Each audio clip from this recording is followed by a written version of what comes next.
Bismillahirrahmanirrahim. I'm Dr. Muazzam Manzoor, and now we are going to start off our discussion with our next subsection, that is microscopy. In this subsection, first of all, we will discuss introduction to microscopy. Secondly, we will discuss magnification versus resolution, and thirdly, we'll talk about the compound microscope versus the electron microscope. Let's start off with introduction to microscopy. अगर हम microscopy के introduction के हवाले से बात करें तो microscopy क्या है? Basically it's a technical field of using microscopes to view objects and areas of objects that cannot be seen with the naked eye. Basically इस फील्ड में हम माइक्रोस्कोप्स को यूज करके हम उन ऑब्जेक्ट्स को या उनके एरियाज को हम स्टडी करते हैं जिन्हें हम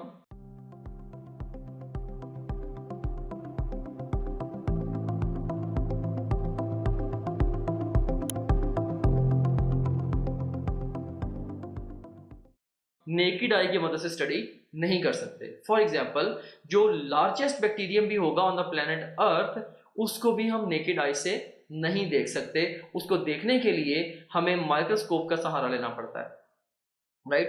तो basically microscope it's used to study the objects that are not within the resolution range of the normal eye. जो नॉर्मल ह्यूमन आई है, अब वो ऑब्जेक्ट्स ऑब्जेक्ट की वो डिटेल्स, राइट, जिसको हम नेकेड ह्यूमन आई से नहीं देख पाते, उसको हम फिर माइक्रोस्कोप की मदद से देख सकते हैं. Now let's talk about magnification versus resolution. Basically ये दो क्लोजली रिलेटेड टर्मिनोलॉजीज हैं. बहुत सारे बच्चे इनको आपस में कंफ्यूज करते हैं और समटाइम्स यहाँ से कंफ्यूजिंग क्वेश्चंस भी एग्जाम में अपीयर होते हैं. Like here I have got few questions for you. इनको आंसर करके ट्राई करते हैं कि आपकी अंडरस्टैंडिंग कैसी है regarding the resolution and the magnification. We have got options. A option is 0.1 mm, B option is 1 mm, C option is 2 micrometer, D option is 2 to 4 angstrom, and E option is 25 centimeter. अब हमारे पास first statement है, resolution of human eye is. अब human eye की जो resolution है, best response to this question is 1 millimetre. Resolution of compound microscope is, तो compound microscope की जो रेजोल्यूशन है that is 2 micrometre. Resolution of electron microscope is, तो electron microscope की जो रेजोल्यूशन है that is 2 to 4 angstrom. And minimum distance for human eye to focus on any object is, अब minimum distance जहां से जो ह्यूमन आई है वो किसी भी ऑब्जेक्ट पे फोकस सही तरीके से कर सकती है. तो इस क्वेश्चन से कंफ्यूज ना होइएगा, बेसिकली ये वही है जो आपने फिजिक्स में पढ़ा था. तो best response to this question is 25 centimetre. For example, अगर ये पॉइंटर है, लाइक ओवरऑल ये पेन है, तो इसको मैं 25 सेंटीमीटर के फासले से इसको जो मेरी आई है वो प्रॉपरली फोकस कर सकती है, राइट? इसका ऑप्टिमम डिस्टेंस है, यू कैन से. यहाँ पे हमारे पास और कुछ क्वेश्चंस हैं, लाइक से हमारे पास ऑप्शंस हैं 500 times and 50,000 times, 1 crore times, 400 times and 40 times. Statement है हमारे पास, as compare to human eye resolution of compound microscope is. अब ह्यूमन आई के निस्बत जो कंपाउंड माइक्रोस्कोप की रेजोल्यूशन है वो 500 गुना है. नेक्स्ट स्टेटमेंट है, as compare to human eye resolution of electron microscope is. अब ह्यूमन आई के निस्बत जो इलेक्ट्रॉन माइक्रोस्कोप की जो रेजोल्यूशन है दैट इज 250,000 टाइम्स, यानी कि 2.5 लाख गुना. And magnifying power of a microscope with a 10x ocular lens and a 40x objective lens is. अब अगर एक माइक्रोस्कोप है, 10x उसका ऑकुलर लेंस है और उसका जो ऑब्जेक्टिव लेंस है वो 40x है, तो उसकी जो मैग्नीफाइंग पावर होगी that would be actually the 10 multiplied by 40, that is 400 times. इसको एग्जैक्टली कैसे कैलकुलेट करते हैं इसको हम अगली स्लाइड्स में जाके डिस्कस करेंगे. सो यहाँ पे हम बात करते हैं मैग्निफिकेशन वर्सेस रेजोल्यूशन की. मैग्निफिकेशन क्या है? Basically how big the image is. कोई इमेज कितनी बड़ी है ये उसकी मैग्निफिकेशन है.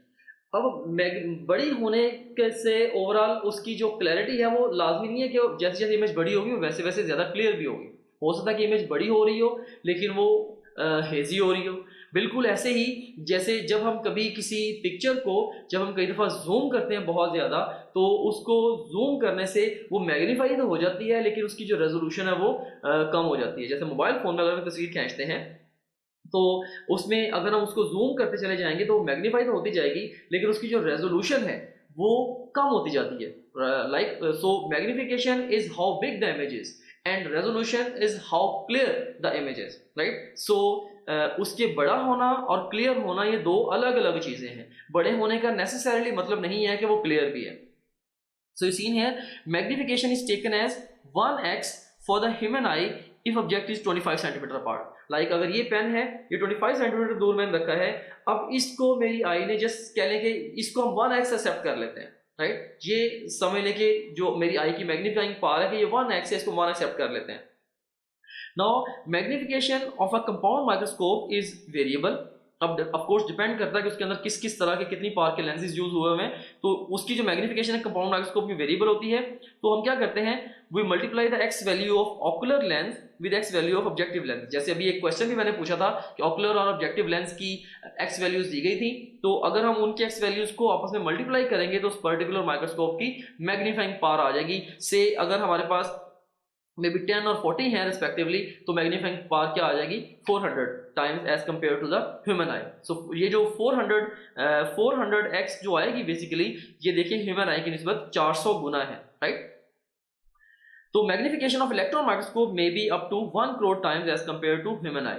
अब वैसे जो कंपाउंड माइक्रोस्कोप्स हैं, इनकी आमतौर पे जो रूटीन कंपाउंड माइक्रोस्कोप्स हैं, इनकी जो मैग्निफिकेशन है वो ह्यूमन आई की निस्बत 400-500 गुना होती है, लेकिन इवन 1000 गुना तक या इससे भी समटाइम्स ज्यादा हो सकती है कुछ लेटेस्ट माइक्रोस्कोप्स के अंदर। I am talking about the magnifying power. और जो इलेक्ट्रॉन माइक्रोस्कोप होती है, इलेक्ट्रॉन माइक्रोस्कोप की जो मैग्नीफाइंग पावर है वो ह्यूमन आई की निस्बत 1 करोड़ गुना भी हो सकती है, right. So this is about the magnification. अब रेजोल्यूशन क्या है, हाउ डिटेल्ड और हाउ क्लियर द इमेजेस। हमने क्या बात की थी कि मैग्निफिकेशन इज हाउ बिग और हाउ लार्ज द इमेजेस। अब यहां पे क्या है, रेजोल्यूशन की बात हो रही है, हाउ डिटेल्ड और how clear the images. It's basically the measure of clarity, that is ability to show two close subjects as separate. अब देखें कि ये फर्ज करें हमारे पास ये 2 पॉइंट्स हैं, ये 2 पॉइंट्स हैं, लेकिन इन 2 पॉइंट ये जो 2 पॉइंट्स हैं, लेकिन ग्रॉसली हमें ये 1 ब्रॉड पॉइंट के तौर पे नजर आ रहे हैं। अगर हम इन्हीं पॉइंट्स को माइक्रोस्कोप की मदद से ऑब्जर्व करेंगे तो ओवरऑल हमें ये क्लियरली 2 सेपरेट पॉइंट्स नजर आ सकते हैं। सो बेसिकली वो क्या है, वो ओवरऑल माइक्रोस्कोपी जो है या माइक्रोस्कोप जो है वो हमें इस इमेज को रिजॉल्व करके दे देगी, और ज्यादा मैग्नीफाई भी करेगी और रिजॉल्व भी करेगी। Alright, so resolution of human eye is, तो जो ह्यूमन आई की रेजोल्यूशन है दैट इज 1 मिलीमीटर। यानी कि अगर 2 पॉइंट्स हैं वो कम से कम 1 मिलीमीटर एक दूसरे से दूर हैं, तो उनको सेपरेट पॉइंट्स हमारी आंख जो है वो आइडेंटिफाई कर सकती है, राइट। तो अगर 1 मिलीमीटर से उनके दरमियान से ये 2 पॉइंट्स हैं, अगर इनके दरमियान डिस्टेंस 1 मिलीमीटर से भी कम होगा, भले ये सेपरेट पॉइंट्स हैं, हमारी आंख उनको एज सेपरेट पॉइंट्स परसीव नहीं करेगी, उन दोनों को एक ही पॉइंट समझेगी, राइट। तो ये हमारी आई की रेजोल्यूशन पावर है, just that is just 1 millimetre.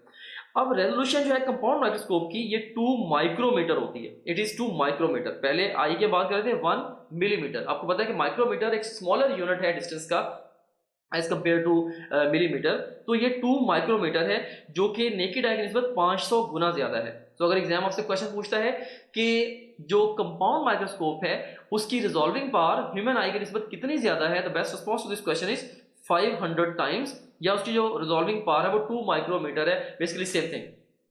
उसके बाद फिर resolution of electron microscope, this is 2 to 4 angstrom. ये ओवरऑल माइक्रोमीटर की निस्बत भी कहीं छोटा यूनिट है, यू कैन से इसका डिस्टेंस का। तो ये बेसिकली 500 टाइम्स है दैट ऑफ कंपाउंड माइक्रोस्कोप। तो कंपाउंड माइक्रोस्कोप की रेजोल्यूशन से 500 गुना है, और जो नेकेड आई है उसकी निस्बत ये 2.5 लाख गुना ज्यादा रिजॉल्विंग पावर है, right. So I hope that you have grabbed a good understanding of magnification versus resolution. Now let's move on to the next slide. अब हम इस फोटोग्राफ की मदद से मैग्निफिकेशन और रेजोल्यूशन के कॉन्सेप्ट को अंडरस्टैंड करते हैं। अब ये जो इमेज है हमारे पास, this one, image number 1 you can say, ये ना तो ये मैग्नीफाइड है और ना ही ये रिजॉल्व है। इसको बड़ा भी नहीं किया गया और ये रिजॉल्व भी नहीं है। अब ये जो इमेज नंबर 2 है, दिस इज 1, दिस इज 2। अब ये मैग्नीफाइड तो है लेकिन ये रिजॉल्व्ड नहीं है, इसलिए इसका साइज बड़ा है लेकिन अभी ये क्लियर नहीं है। इमेज नंबर 3 जो है, अब ये मैग्नीफाइड नहीं है लेकिन ये रिजॉल्व जैसे ही आप अपनी topgrade.bk की ब्राउजर ऐप में लॉगिन होंगे, आपको ये हमारा होम पेज नजर आएगा। इसमें ये पहला जो सेक्शन है ये आपके सब्जेक्ट से रिलेटेड मटेरियल का है। सेकंड सेक्शन जो एक्स्ट्रा सपोर्ट और गाइडेंस आपको रिक्वायर्ड है ये उसके हवाले से है।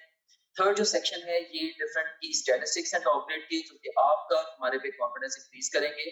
एंड लास्ट ऑफ ऑल ये एग्जीक्यूटिव समरी है आपकी ओवरऑल प्रिपरेशन की प्रोग्रेस के हवाले से।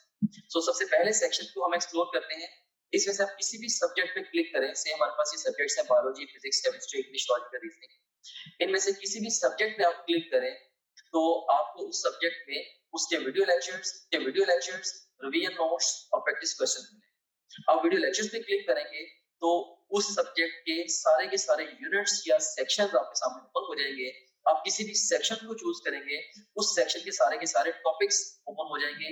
इनमें से जिस मर्जी टॉपिक को आप चूज करें, आप उसके वीडियो लेक्चर्स को यहाँ से वॉच वीडियो बटन क्लिक करके देख सकते हैं, right, like this over here. So ये वीडियो लेक्चर आपके सामने ये आ गया। अगेन टू न्यूरल पाथवे, इसमें भी एक हमारे पास, अगर आप जाते हैं फास्ट रिवीजन नोट्स पे, सो जिन स्लाइड्स को यूज करके हमने वीडियो लेक्चर्स रिकॉर्ड किए हैं, अब उन्हीं स्लाइड्स को आप यहाँ से रिवाइज कर सकते हैं। देख सकते हैं आपने फास्ट रिवीजन नोट्स पे क्लिक किया, इसमें सारे के सारे सेक्शन फिर ओपन हो गए। तो यहाँ पे एक बात मैं आपको बताना चाहता हूँ कि जो भी सेक्शन इंपॉर्टेंट है एग्जाम के पॉइंट ऑफ व्यू से, हमने उनके साथ इंपॉर्टेंट का टैग भी लगाया हुआ है, keeping in view the previous exam friends. Anyways, तो यहाँ पे आप किसी भी सेक्शन को चूज करें। सी सेल स्ट्रक्चर एंड कॉन्सेप्ट को मैं चूज करता हूँ। इसके सारे टॉपिक्स ओपन होंगे। इनमें से किसी भी टॉपिक को आप पिक करेंगे तो आप उसकी वो स्लाइड्स देख सकते हैं जिनसे उस टॉपिक का वीडियो लेक्चर रिकॉर्ड हुआ है। तो काफी सारा टाइम जो है आपका वो सेव होगा। आपको लेक्चर नोट करने की जरूरत नहीं है, आपको बने बनाए नोट्स मिल रहे हैं for the fast revision, rather super fast revision of the lectures. उसके बाद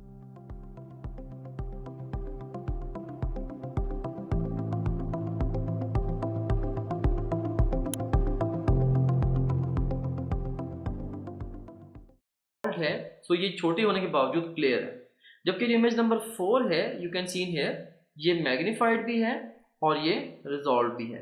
और बेसिकली हम माइक्रोस्कोपी की मदद से हम चाह यही रहे होते हैं कि हमें जो भी रिस्पेक्टिव एंटिटी जिसको हम ऑब्जर्व कर रहे हैं, हमें वो ज़्यादा बड़ी भी नज़र आए और ज़्यादा क्लियर भी नज़र आए, राइट। तो हम उसके अंदर हम मैग्नीफिकेशन के टूल्स भी होते हैं माइक्रोस्कोप के अंदर, और रेजोल्यूशन के टूल्स भी होते हैं। हम इमेज को मैग्नीफाई करके फिर हम उसको रिजॉल्व कर लेते हैं। So this is about magnification versus resolution, and now let's talk about compound microscope versus the electron microscope. अब हम compound electron microscope को आपस में डिस्कस करते हैं। So you've seen here, this is a table. Let me orient you towards this table. In the extreme left column we have got feature, in the second column we have got compound microscope, and in the third column we have got the electron microscope. अब हम इनको किन heading से discuss करेंगे? First of all इनका source of illumination देखेंगे हम compound electron microscope का, इन दोनों की मैग्नीफाइंग पावर को कंपेयर करेंगे, रिजॉल्विंग पावर को कंपेयर करेंगे, और इमेज ऑब्जर्वेशन कैसे होती है इसको भी हम कंपेयर करेंगे। तो देख सकते हैं कि कंपाउंड माइक्रोस्कोप में जो सोर्स ऑफ इल्यूमिनेशन है दैट इज लाइट, जबकि इलेक्ट्रॉन माइक्रोस्कोप में source of illumination basically beam of electrons है। फिर मैग्नीफाइंग पावर जो है कंपाउंड माइक्रोस्कोप की हाईली वेरिएबल है, ये डिपेंड करता है कि हमने उसके अंदर किस तरह के लेंसेज यूज किए हुए हैं। लेकिन बहरहाल किसी भी कंपाउंड माइक्रोस्कोप की मैग्नीफाइंग पावर हम कैलकुलेट कैसे कर सकते हैं?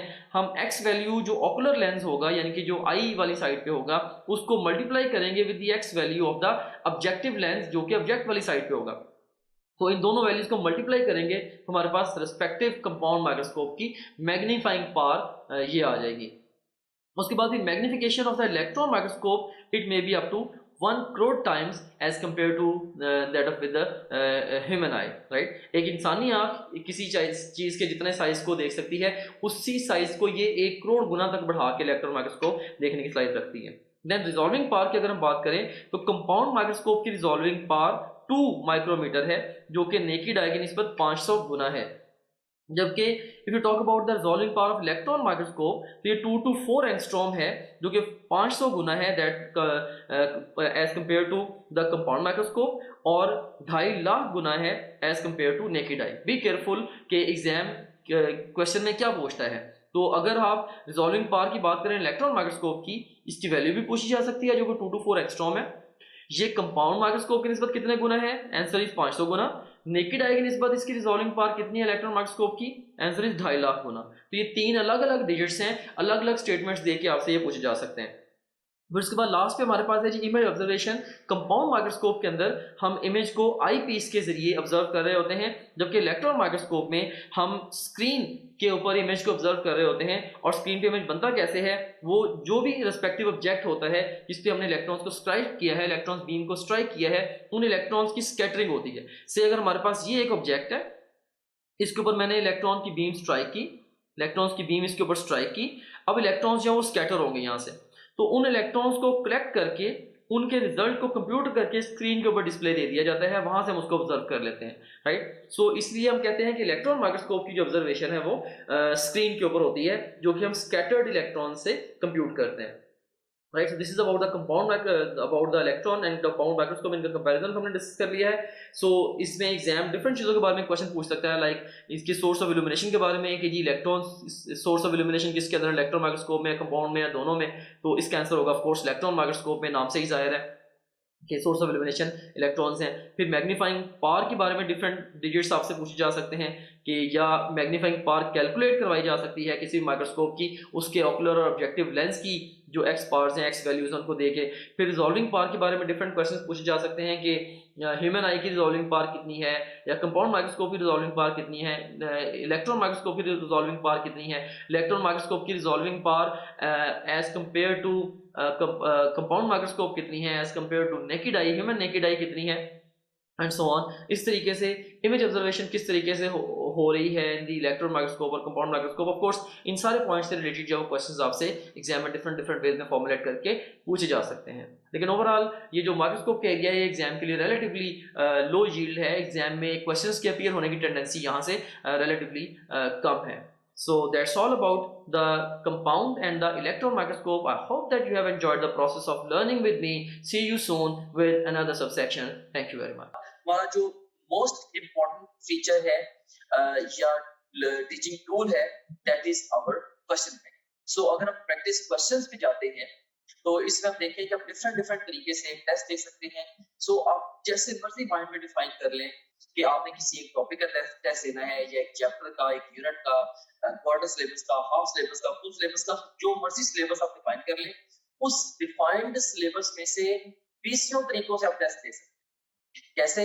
जैसे जो भी सिलेबस आपके माइंड में डिफाइंड है, आप चाहें तो उस सिलेबस के हमारे पास जो अवेलेबल ऑल क्वेश्चन उनका टेस्ट दे सकते हैं, या जो आपने टॉपलेट.टीके पे आप प्रैक्टिस करते रहे हैं, तो आप चाहते हैं कि आपने दोबारा may be second third time आप टेस्ट दे रहे हैं, आप चाहते हैं कि मेरे पास सिर्फ और सिर्फ उस सिलेबस के अनसीन क्वेश्चन का टेस्ट आए, आप वो भी दे सकते हैं।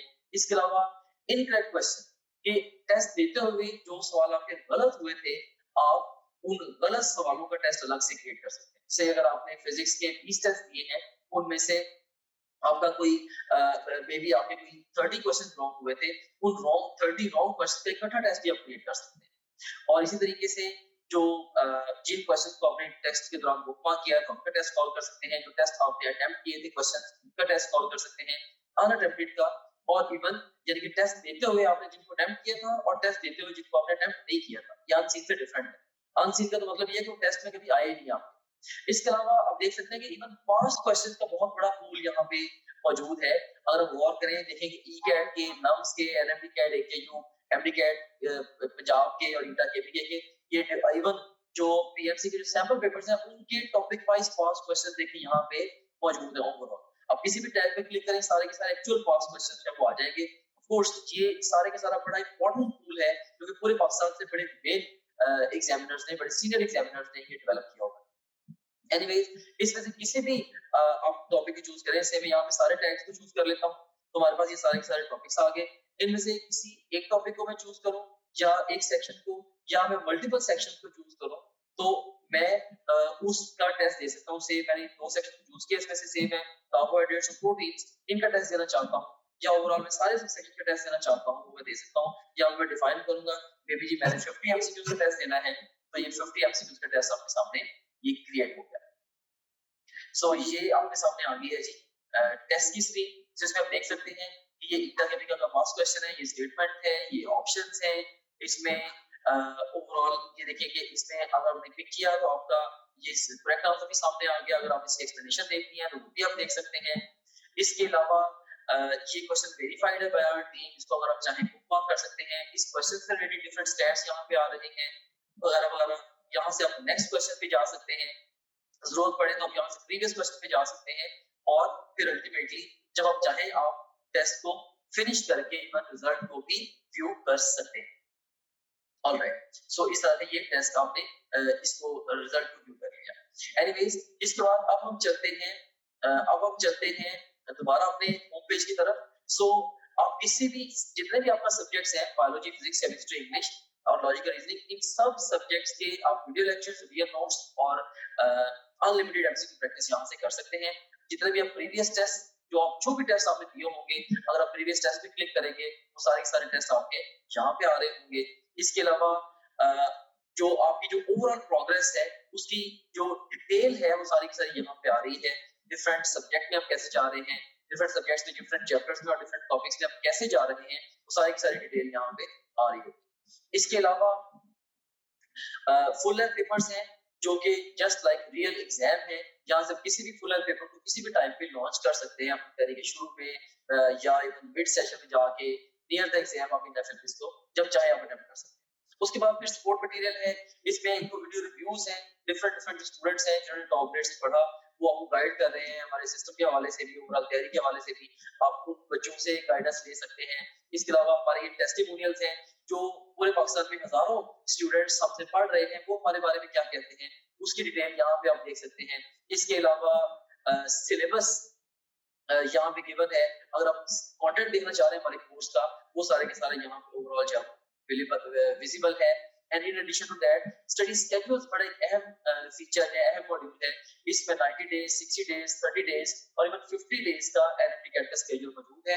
आप अपनी नीड के अकॉर्डिंगली जिस मर्जी स्केड्यूल को फॉलो कर सकते हैं डिपेंडिंग अपॉन कि आप टाइम फ्रेम में किस जगह पे खड़े हैं। अगर आप एग्जाम आपका एक महीने के बाद एग्जाम है, ऑफ कोर्स आप 30 डेज वाला प्लान फॉलो करेंगे। अगर आपके एग्जाम में 2 हफ्ते रहते हैं तो आप 15 दिन वाला प्लान फॉलो करेंगे एंड सो ऑन। सो इसमें हमने आपको ये बताया है स्केड्यूल्स के अंदर ये गाइड किया है कि आपने गिवन टाइम को बेस्ट यूटिलाइज कैसे करना है। फिर इसके अलावा डाउनलोड्स का सेगमेंट है, जो भी डिफरेंट इंपॉर्टेंट कंटेंट है आपसे रिलेटेड वो सारे के सारे आपको डाउनलोड्स में मिल जाता है। और इसके अलावा गाइडेंस वीडियोस काफी सारी इसके अंदर पड़ी हुई हैं जो कि मैंने खुद रिकॉर्ड करके इसके अंदर डाली है। इसमें बहुत सारे हवालों से जनरल गाइडेंस आप इन वीडियो से ले सकते हैं। सो ये था हमारे पास ये हमारे पास गाइडेंस वीडियोस का ये सेगमेंट था। Okay, so this was